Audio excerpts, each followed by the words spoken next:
Fire Sword, Chapter 14. Riders. The shepherds decided to take a slightly different route going back to face the armies at Fort Steiger. Along the way, they continued to harass smaller outposts with hit-and-run tactics, in which the Alfheim warriors were a huge help. With their wings restored and well practiced at this point, they were able to make great use of the new magical abilities at their disposal. True to her word, Yui never once used her newfound powers to take a human life. She destroyed countless supply wagons, bridges, and other useful items, but never did she abuse her considerable gifts. Her parents were proud of her for exercising such restraint, and they began to see that their daughter was a strong warrior in her own right. One day, as Asuna and Kazuto were taking a leisurely flight, she smiled at him and said, "Remember how you said she'd make a fine sword user one day?" "Yeah," he replied with a wry grin. "This isn't exactly what I had envisioned, though. I was just hoping she'd have some more time to, just be a kid." "Yeah, well," Asuna smiled wider as she floated closer to her husband. "We didn't exactly have the most normal childhoods, but I think we turned out alright." And she kissed him gently on the lips for a moment before floating away and saying, "Come on, we better rejoin the others for the march." When they got back, they were surprised to see everyone gearing up for a battle. Finding Robin quickly, Kazuto asked his friend what was happening. "Leafa spotted some bandit activity in the Valley of the Wyverns while you were away," Robin replied, throwing on his coat. "We were actually about to send her out to get you guys, but this saves us some time. Get geared up. We leave in 10 minutes. "You got it," Kazuto replied, and he flew off to find his tent, where Asuna was already awaiting with his swords. "Thanks," he said as he landed and strapped on his dark repulsor first. While he fiddled with the strap of his elucidator, Yui, Suguha, Ryotaru, and Shino all arrived on their shining wings. "Ready for another round, guys?" Kazuto asked his little band. He was met with grins and eager declarations. "Then let's show those crooks a thing or two." "You are familiar with this place, Lady Shersha?" Lucina asked, surprised. "Yes, little Minerva once called this place her home," the Wyvern rider nodded enthusiastically. "I found her here on a trip as a child, and shortly after she had lost her parents.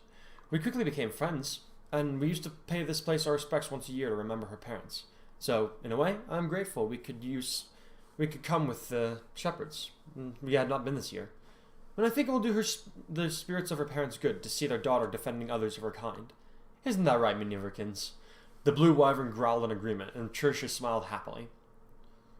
"Aye, Gregor will do Gregor some good to be sending villains away." The massive mercenary rumbled as he strode up to join Shersha in the saddle. They took to the sky and left Lucina alone with her thoughts. The two of them had been married recently after spending a great deal of time together in the company of the Elysian military. The small wedding had not only been a happy time for the two of them, it had done wonders for the morale of the troop, Lucina knew. Day after day of the same hard routine wore down on people's spirits, and a happy break from the monotony of killing and hiding was vital at this point. "I could almost see the smoke rising from your head," Robin said, slightly startling the blue-haired girl. He grinned as he remembered how he had reacted in a similar manner when Varian had found him playing chess against himself. "Care to join me in another dance, Lucina?" he teased her gently. She flushed deep red at the words he used, causing him to smile a little wider. "Sorry, should I call you Princess instead?" He continued to keep his tone light. "No, of course not," Lucina objected, the humor going right over her head at this point. "Why does he want to call me that all of a sudden?" she wondered. "Did I upset him somehow? I liked it that he called me by my name." "No, stop it, Lucina! You're not here to—" "Hey, I was kidding." Robin smiled as he casually dropped his arm across her shoulders and gave her a gentle squeeze. She felt like her legs would collapse from under her as he gave her a one-armed hug. "Learn to take a joke," he grinned lightly. "Yes," she stammered. I'll be sure to do that." He suddenly frowned and moved to stand in front of her, concern written on his brow. "Lucina, are you alright?" he asked as he placed cool fingers on her reddened face. "You're very red. You feel warm. Are you getting sick?" "Such a smart man, and he cannot understand what ails me." Lucina groaned inwardly. On the outside, she forced a smile and said, I'm fine, Robin. Come, we must move with the others." She moved to follow the others, but Robin grasped her hand firmly, sending warm shivers through her arm and into her heart. "Lucina," he said, his voice was still gentle, but different than before. "Would you please tell me what is going on? You seem to be hiding something from me lately, and I would hate to think that I've become unworthy of your trust." Turning back to face him, Lucina was somewhat surprised to see that his face was even more wrinkled with worry. The sight nearly broke her heart when she realized that he was concerned she was angry with him. "Robin, no, Let's move!" They heard Crom's voice echo across the camp, and the shepherds began to move to follow their leader. "Robin, I promise I will tell you what is in my heart and mind after this battle," Lucina decided aloud as she faced her battle partner. "Until then, we must keep my father safe." "All right," he nodded, though his pale eyes were still somber. I'll ensure that not only your father survives this next encounter, but you as well. I hope that what you have to say eases my worries." And he said not another word as they ran to catch up with the others as they headed for the Wyvern Valley. With every step they took, Lucina cursed her own cowardice. Kirito sped above an oncoming bandit and stabbed him in the shoulder as they soared underneath him. Asuna flared her white wings to stop beside her husband as she cast an L Thunder spell that finished him off. "How are we doing?" he asked a little breathlessly. "Climbing you are making short work of the Wyvern slaves that don't have any riders," Asuna replied in the same fashion. "Lifa and Sinon are staying hidden behind some cliffs and using their magics and arrows to snipe the riders." "How's that working?" he asked as magical glyphs began to swirl around him and he aimed his palm at a distant rider. "Well, they haven't been spotted yet, so I think that they're fine," Asuna answered. "By the way, aim just a little bit higher." Kirito did so, and his Mire spell struck the rider down from his steed, sending him to his death down below. Robin did want to help get some escaped slaves out of here, though. "I'm on it," Kirito nodded. "Can you get Sugu? She's just as fast as me, and maybe Klein, if he might be able to carry more than we can." And he took off on his black wings, the air reverberating with the force of his speed. Asuna sighed as she watched him go, then went to do as she was asked. "I swear, sometimes it seems like he loves being in the danger zone more than he does being next to me." Kirito found Lucina and Robin being pressed against the edge of a cliff by 5 bandits, and he landed with great force on one of their shoulders, breaking his spine and shocking his cohorts with his appearance. Dressed all in black with dark shining wings, one hand holding a black blade, the other holding an ice blue sword, he looked like something out of a fairy tale. When his twin swords danced their deadly routine and another man fell into the abyss, followed quickly by the other 3, courtesy of Robin's magic and Lucina's falchion. When it was over, Lucina thanked Kirito, who acknowledged her briefly before turning to Robin. "Where are the refugees?" he asked. In response, Robin pointed to the southeast, where the remains of an old bridge stretched out to a large stone pillar where 5 people could be seen crying out for help. When they tried to escape, one of the bandits' mages used a teleportation staff on them to keep them while they fought with us.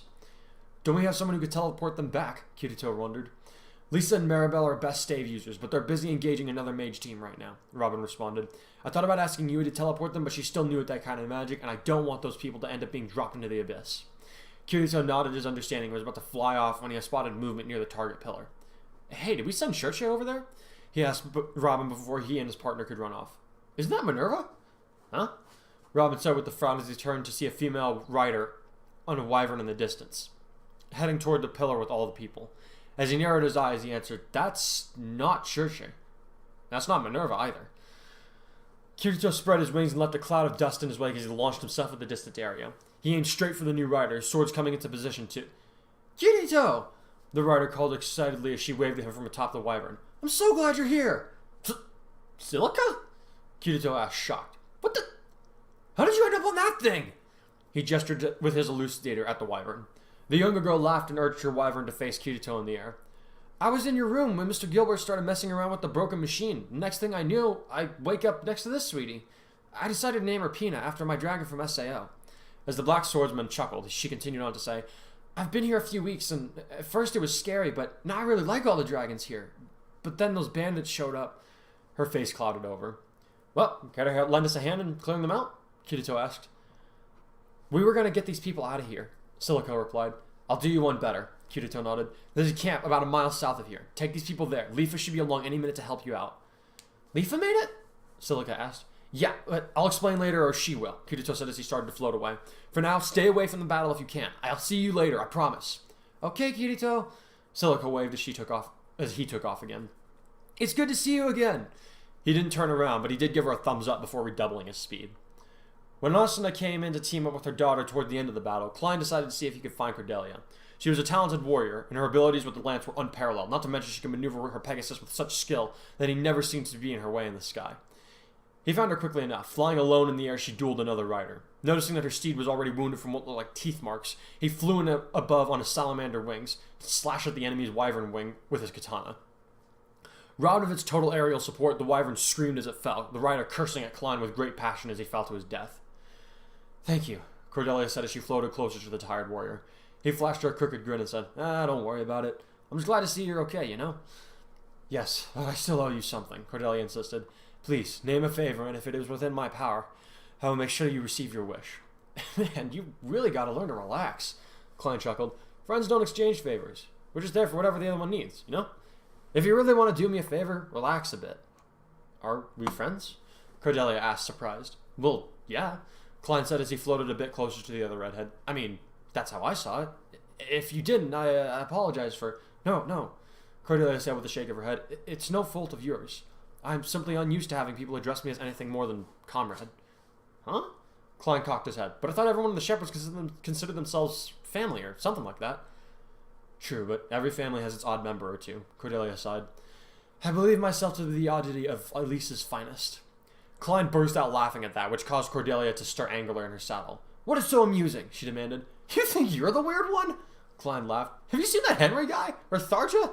That guy didn't even say that Shersha lady is weirder than you. She talks to dragons. Cordelia's face reddened and she said, be that as it may. Seriously, Cordelia. Klein chuckled. I think you're giving yourself too little credit. Seriously, if you want to do me a favor, go into town one of these days with some of the other girls. Have a drink. She mumbled, I will think on it. Klein nodded and reminded her that they should probably rejoin the others. As they flew back to the ground together, Cordelia wondered to herself, why does my heart feel so much lighter after I speak with him? And why do I feel as though his advice might actually help me? When the shepherds had regathered at the camp, two new introductions were made. First to be introduced by the Elysians was Kiko, or Celica, and her wyvern, Pina. She enjoyed a happy reunion with her friends, even as another wyvern rider was introduced by his parents. His name was Jerome. The wyvern he rode on was also Minerva, the very same one that Shersha rode in the future. He was a quiet and brooding young man with very little to say. The only exception was that if someone asked him about his mask, he would express in many different ways about how it was none of their business. He's a rather different kettle of fish than I was expecting, Robin said aside to Crom. I'm starting to wonder if all of Lucina's friends were going to be like her sister and cousin. Loudmouthed and hyper? Crom replied dryly. I was going to say eccentric, but I like your descriptions better. Robin grinned even as Crom chuckled. He wanted to say more, but he noticed Lucina approaching, and he immediately became serious. Father, I would like a word with Robin in private, please, she said with her eyes downcast. Why? Crom asked with concern. Looking at the two of them, he frowned slightly and said, Is something wrong? Does it have something to do with the future? I do not know, she replied, her eyes still downcast. Please, Father, I just need a few moments alone with him. Well, all right, Crom said nonplussed. It was unlike his daughter to stutter and be so meek. You can go in the war pavilion, then. I'll have Kellum stand guard so the two of you can speak privately.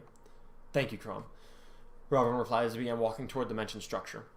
When they reached the tent and seated themselves across from one another, Lucina finally spoke again. Robin, she began, I'm not sure what is happening with me. Can you try to tell me what's going through your mind?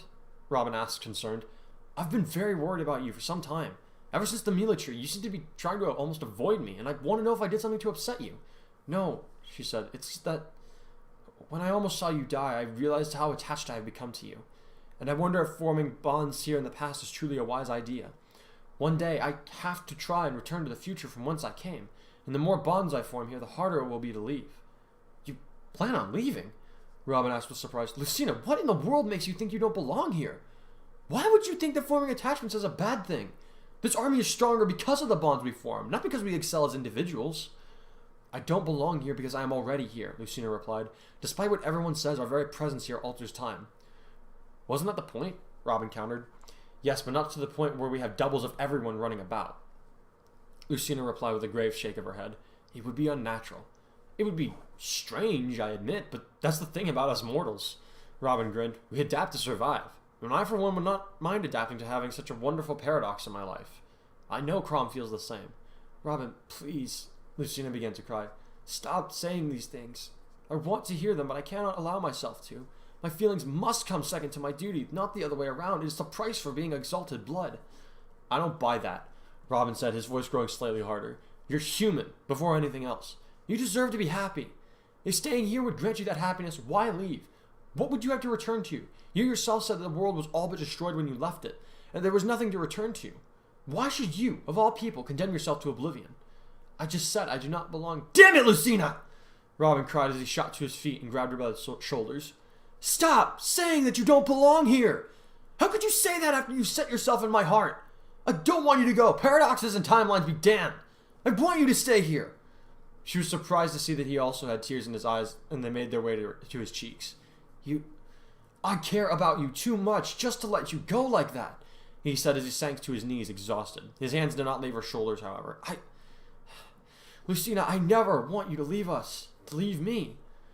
Robin? She gasped. His pale eyes locked onto her dark ones as he said, if you want to go back to Oblivion, fine. But you're taking me with you. Master Klein? Cordelia's voice seemed hesitant as she approached the man, who was playing chess with Kirito. He smiled as he looked up at her and replied, Hey there, Cordelia. It's just Klein. Got it? He threw her a wink for good measure, causing her to flush slightly. Yes, she stammered. Well, I was thinking about how you told me to go relax. Yeah? He grinned as Kirito looked between the two of them, wondering what was going on. What'd you decide to do? Yes, well, she said before she cleared her throat. I decided that I do not wish to go with the other shepherds to go get a drink. Why not? Because I'd rather go with you, she said timidly. I will pay for your drink if you are in agreement. Klein's response was not long in coming. Kirito, you win, he grinned as he stood up. I'm heading into town for a bit. But you're the one who's winning, Kirito replied with a grin. You sure about this? Do I really sound like I care? Klein winked at his friend. I'll see you later, man. And he walked off with Cordelia to go find a tavern in the nearby town. Kirito simply chuckled as he watched them go.